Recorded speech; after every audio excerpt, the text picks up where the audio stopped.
Yeah, that title is not clickbait. But let's talk about it.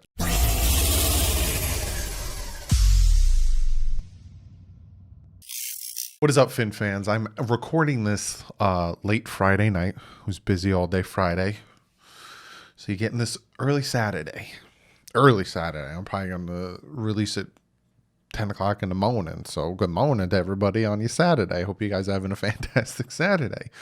A ton of you guys hit me up on Instagram, on Twitter, even in the comment section below, and sent me the Jason Lockenfora article, essentially NFL coaches on the hot seat entering to 2021 season. TD has talked about it. Inside the NFL has talked about it. I didn't watch their videos yet because I want to look at this. I want to read this. I want to get the information with fresh eyes. But be sure to go check them all out. They released their stuff yesterday or today for me while I'm recording this. I think Finside the NFL is live right now while I'm recording this. They run late. So we're going to jump into this. I'm going to read what Jason Lockenfora had to say. This is essentially a giant comment of the day video. I'm going to read what Jason Lockenfora had to say, and we'll talk about it. We'll see how I feel. I'm pretty sure all of you have seen this, and if you haven't, well, I'll pop it up so you can read it for me. So I'm not going to read everyone's name, but, Matt Nagy is on there with Chicago. Mike McCarthy's on there with Dallas. Zach Taylor's on there with Cincinnati. Cliff Kingsbury's on there with Arizona. Dave Cooley is on there with Houston, which Vic Fangio's on there with Denver. Mike Zimmer's on there with Minnesota. Matt LaFleur is on there with Green Bay, and then Brian Flores is the very last one. All of these guys make sense. Matt Nagy makes sense. The Bears haven't really been that, dominant or haven't really done much. Mike McCarthy, him being on the hot seat kind of doesn't make sense to me. Zach Taylor does. If he doesn't turn this thing around, he's probably gone. Cliff Kingsbury, same thing with Arizona. It's NFL, not for long. David Cooley, he's on the hot seat. Going to Houston, give the man a chance. Vic Fangio makes sense with Denver. Mike Zimmer's been with the Vikings for a while. They were good at one point, not anymore. Matt LaFleur, kind of the same. Supposedly the whole Aaron Rodgers situation, and then Brian Flores. So I'll pop it up. You can read it with me. Let's see what what Lockenfora had to say about Brian Flores. He says, if things go poorly in Miami and a regression in 2020 shouldn't shock anyone, I believe Flores would actually win a power struggle if it came to that. Whether or not Tua becomes a thing or not will have ramification for those involved in selecting him. Constantly running out coaches and players who were just selected the previous year and put in critical position is an unusual way of breeding chemistry and cohesion and creating that other play out C-word culture. There are a lot of rumblings around the industry about all not being well in Miami, which has pretty much been the norm for a few decades now, and people are already keeping a close eye down there. So let's break this down, right? So obviously the first portion, if things go poorly in Miami and a regression 2020 shouldn't shock anyone. A lot of people think that the Dolphins overachieved last year going 10-6. They think, they probably shouldn't have been as good as they were, but that defense was just ridiculous. That's Brian Flores, bread and butter there. I believe Flores would actually win a power struggle if it comes to that. So is he saying that Greer would be gone and Brian Flores would stay? I'm wondering if that's what he's talking about there. Whether or not Tua becomes a thing or not will have ramifications for those involved in selecting him. Yeah. The head coach is always attached to the quarterback he's taken.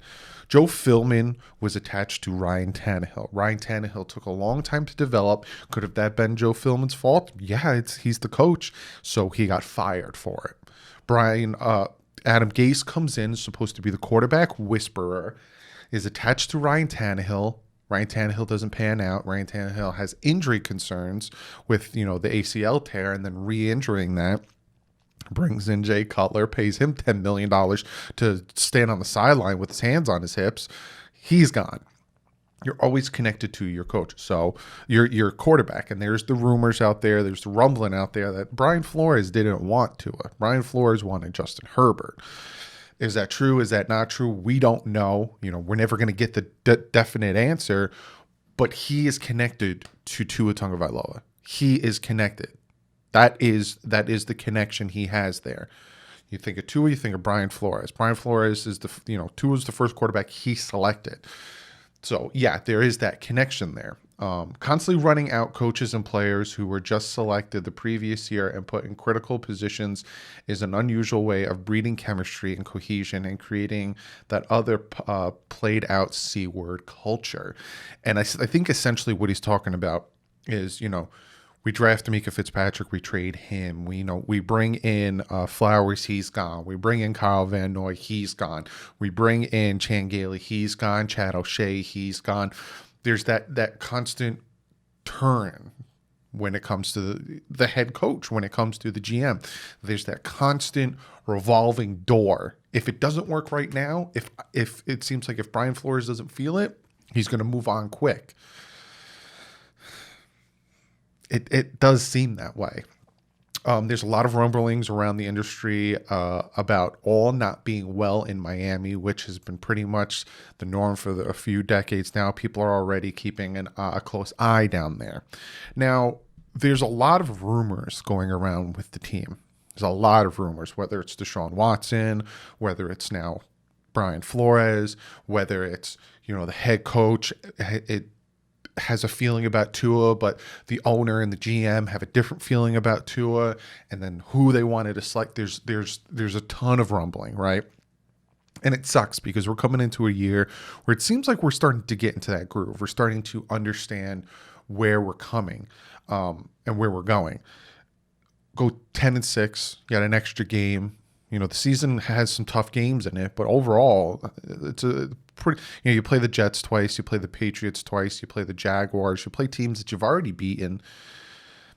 So it's like you have a chance to win 11 games this year. They throw that extra in there with the Giants. Not saying the Giants is a layup, but you throw that extra in there with a chance to win the 11, a chance to get to the playoffs, and then a lot of rumbling comes out. Now, are the Dolphins going to make moves? Are the Dolphins going to do all these things? I don't know. But to say Brian Flores is on the hot seat, say the Dolphins go, 9-8, 7-10, I don't think he'll get fired this year.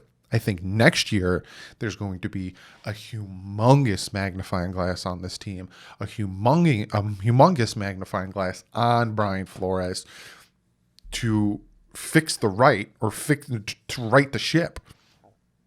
Because you go 10-6, and then all of a sudden you regress.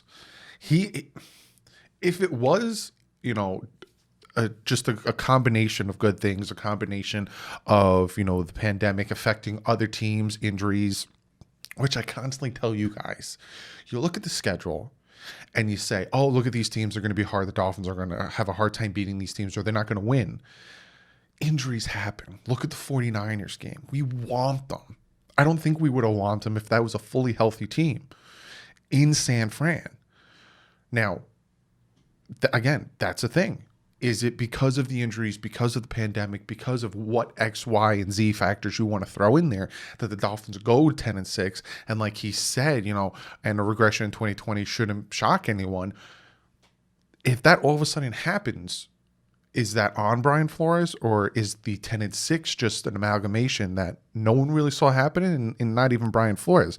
Did he see his defense doing what he did, or, all those things? So I don't think Brian Flores is on the hot seat this year. I do not. This is his third year. This is his second year putting the team he wants together. Again, that first team, he tore that team down. Now he's putting his team together. There's some pieces here and there that are question mark, right? There's some moves that the Dolphins made, whether it's because of Brian Flores or because of Chris Greer, that are question marks, right? The Christian Wilkins, I like Christian Wilkins. I see potential in Christian Wilkins, but the team has come out and said they need to see him take the next step.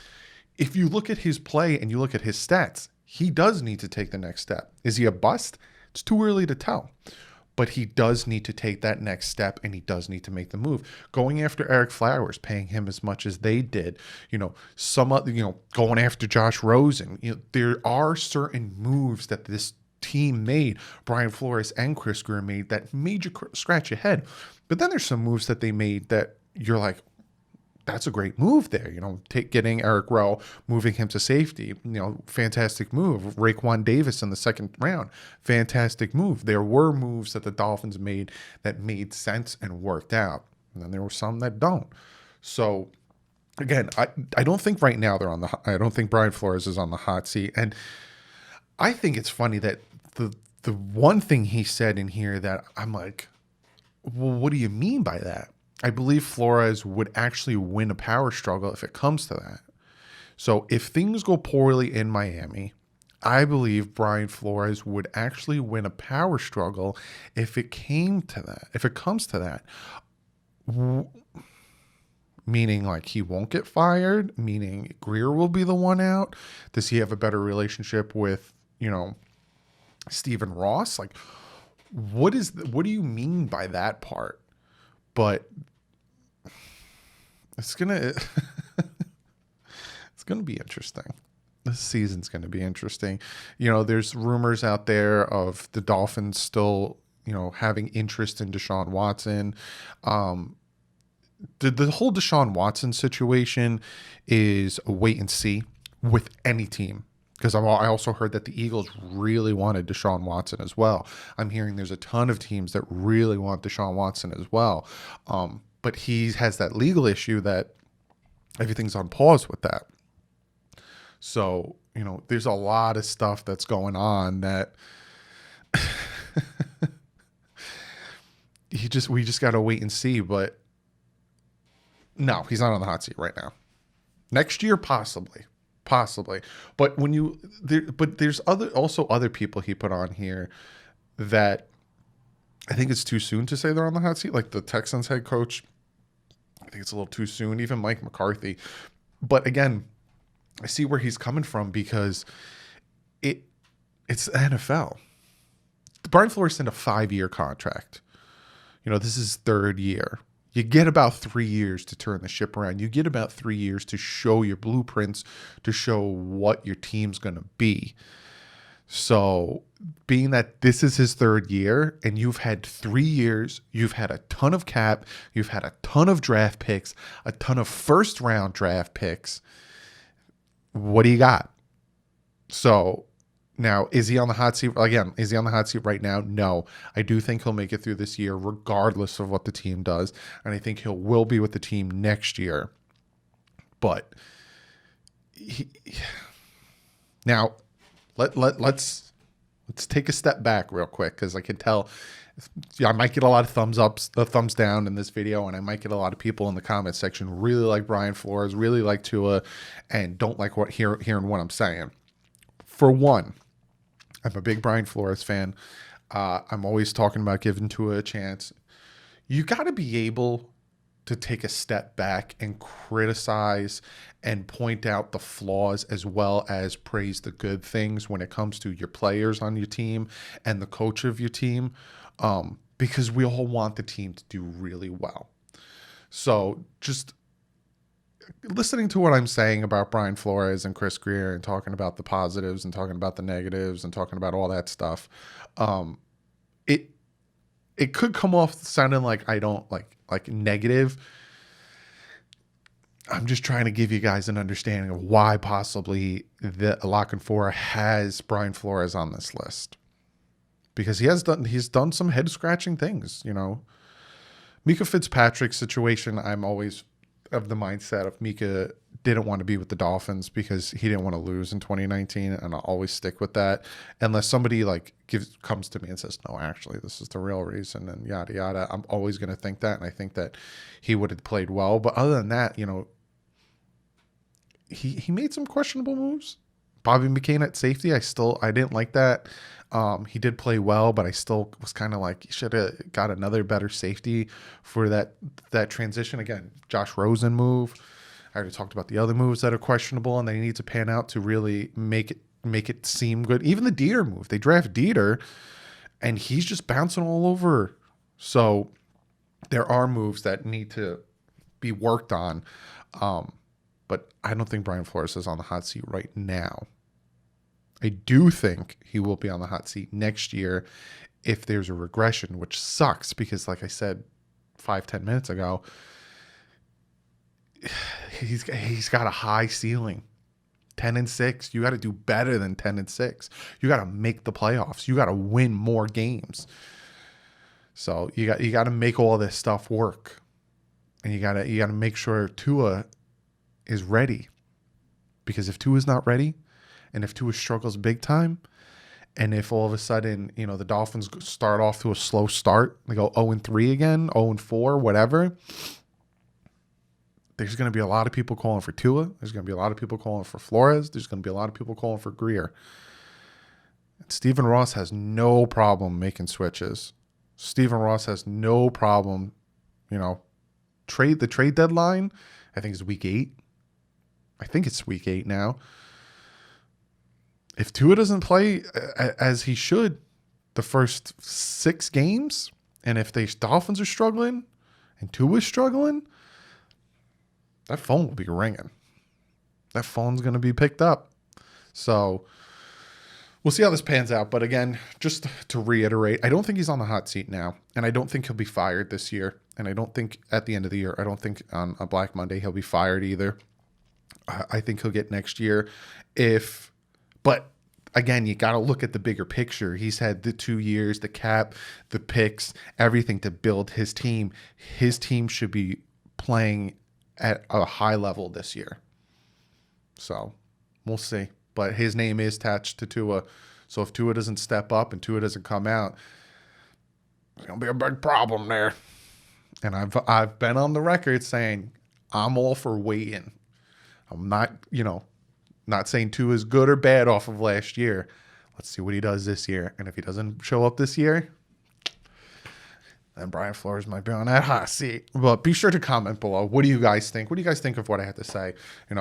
There wasn't no razzmatazz pop-ups or anything, no big intro or anything. This was just something you guys sent me, and a lot of people are talking about it, and I thought, let me give you guys my opinions. Now I'm going to go and I'm going to watch what TD had to say. I'm going to go watch what Finside the NFL had to say and see if we talked and said the same things in common. Be sure to go check them out. They're fantastic, and I'm going to have them on my channel. I've been on their channel. It's going to be a lot of fun. But yeah, be sure to comment below. What do you think? Do you think Brian Flores is on the hot seat? What do you think about rumors that are out there? Comment below. I read all your comments. If you haven't checked out yesterday's video where I talk about Xavier Howard, I went to full detail of should they, shouldn't they, what's going on with the contract, all that good stuff. But other than that, guys, I will see you on Monday. We're going to be breaking down the corners when it comes to the camp battle. But like usual, stay classy. Fins up.